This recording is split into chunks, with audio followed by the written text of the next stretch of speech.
साथियों नमस्कार। हम एक नींबू के बाग में खड़े हैं इस वक्त, और ये बाग शेखोपुरिया गांव के किसान हैं रामस्वरूप जी, उनका है। और ये बाग इनका कौन सा साल हो गया? 5वां साल शुरू हो गया। ये बाग 5वें साल में। ये बाग आप पूरा ऊपर तक एक बार मैं आपको दिखाता हूँ, बीच में भी लेके चलूँगा फिर आपको। ये बाग इस बार हम इस बाग में 1 महीना पहले आए थे, तब इस बाग को जब हमने देखा तो इसके अंदर काफ़ी अच्छा फल नज़र आ रहा था। और वो फल अब अचानक आप देखोगे तो आपको कहीं कहीं कोई एक आध नींबू नज़र आएगा। और जब हम महीना पहले आए तो ये बाग जो है पूरी तरह से फल से भरा हुआ था। इसी संदर्भ में हम स्वरूप जी से जानना चाहेंगे कि इस वक्त क्या पोजीशन है। स्वरूप सिंह जी, क्या लगा है बाग में, क्या पोजीशन है? भाई सोमू 2 फल बचे हैं और सारा फल खत्म हो गया। कारण जड़ने को? कारण जड़ने को तो अब के बता सका, सारी चीज घेर थी लेकिन कोई बात को नहीं बनी है। और ओला है, सबसे बड़ी बात है कि जो ओला है ना, हाँ, वहाँ ओला की वजह इनमें काफी नुकसान हुए और काफी के सोमू 2 बचे है तो सारे नुकसान ही है। मतलब ओला वृष्टि एक बड़ो कारण है इन बार फाल जड़ने को। हाँ। फाल कितनों को चक्यो थारा साहब? फल वे थाने भी दिखायो। हाँ मान देखो। पहले हाँ तो पूरो फड़ो। हाँ। और अब थे इंगे लागेड़ा देख लो भी कितना के गिन लो बुंटा के 5-10 बस इसा ही फल है और फली को नहीं। हाँ। ओला वृष्टि में बहुत बड़ो नुकसान हो। ओला वृष्टि नुकसान हो गए। आ जाओ। साइज के है? अच्छा साइज ओ साइज है। साइज तो ठीक है, साइज तो छोटो को नहीं, मतलब देखो बच्चे अभी वो साइज तो ठीक है। अब वो अब दोबारा फाल चकन की क्या पोजीशन ला गया था ने? दोबारा देखो बरसात अच्छी होई तो 6 महीने में शायद थोड़ा बहुत फल चक्का है। अच्छा 6 महीने में दोबारा एक चकने की उम्मीद है था ने? उम्मीद है।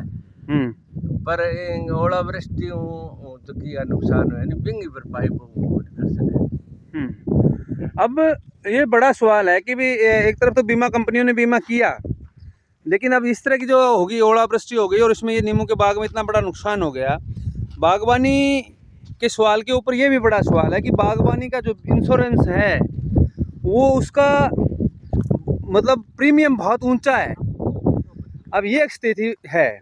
अब कुछ बीच में पौधे हैं, एक आध जो ये आपको एक पौधा दिखाता हूँ जिसमें वो किसी कारण से कैसे बचा, जिसके अच्छा फल है इस वक्त। आप देखिए इसमें, आप ध्यान से देखिए, आपको दिखाई दे रहा होगा फल बहुत अच्छी संख्या में फल नज़र आ रहा है। ये आप देखिए, ये एक पोजीशन है। ये जो ओलावृष्टि की मार से बच गया उन पौधों में फल बचा है। और बाकी इसकी एक पोजीशन ये देखो, ये पूरा का पूरा पौधा आप ऊपर से नीचे तक इसको ध्यान से देखिए, फल नज़र नहीं आ रहा। तो बाजी की थोड़ा बहुत तोड़ के बेचो भी हो गए माऊ? ये कौन बेचो नहीं हैं?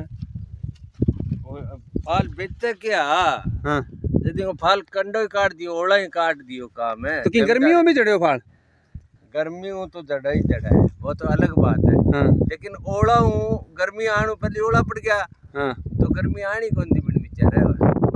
मार्च में जो ओला वृष्टि हुई, मार्च में जो ओला वृष्टि हुई, ये बात करती है। मार्च के महीने की ओला वृष्टि ने बागवानी को भी काफ़ी नुकसान किया। ये एक बहुत बड़ा सवाल है।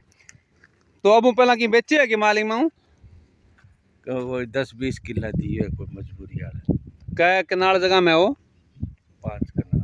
5 कनाल में चौथे साल सिर्फ 20 किलो माल अभी तक इसमें से निकला है। और अब ये बाग बिल्कुल आप देखिए ध्यान से, खाली है बिल्कुल।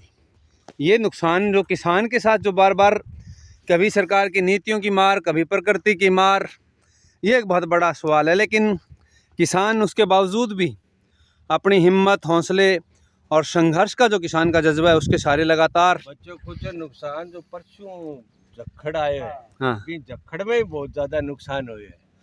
हाँ। जो जखड़ आए है ना, हाँ। पत्ता और फल नीचे ये जो फल है ना, थोड़ा बहुत बचा है उसको भी गिरा दिया। ये उसी अंधेरी कह लो, आप जखड़ कह लो, उसकी देन है।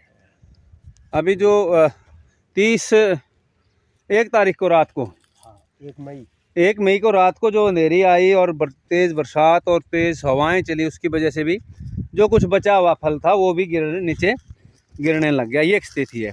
निश्चित तौर पे ये एक बड़ा सवाल है कि किसान जब खेती में इस संकट से जूझ रहा है, सरकार की नीतियों से भी जूझ रहा है, प्रकृति की मार से भी जूझ रहा है, लेकिन उसके बावजूद भी एक हौसला, एक हिम्मत और हर विपरीत परिस्थिति में लड़ने का जो जज्बा किसान का है, उसी को लेके किसान आज भी खेती में डटा हुआ है।